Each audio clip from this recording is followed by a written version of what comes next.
So, where was I? You could write this. You could write a character which was all black, and you could write a character which was all green. And um, I think then all you had to do was change the index or something, and you could turn all of the user-defined codes that you'd pre-stored in the screen memory.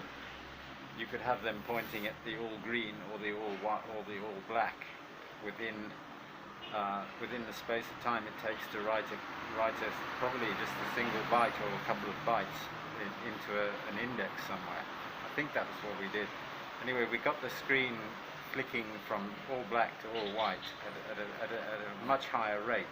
So the thing had a 1 megahertz processor, and those processors only took about maximum of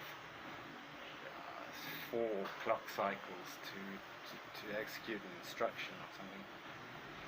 So you were switching that thing at a fair old lick, and it had the most incredible effect on the display because it would switch mid-scan, and you had this amazing, nearly organic interference pattern appearing, along with a really amazing physical thumping that came out of the monitor, like the Pet's head was a monitor built into the machine. And something in there was switching and banging. It was like a degaussing thump. I don't know if it had a degaussing coil or whatever. And the first time we heard it, we thought, whoa! And we switched the machine off immediately to stop the thing. And we ran it. Then eventually we had the courage to run it to show it to Mr.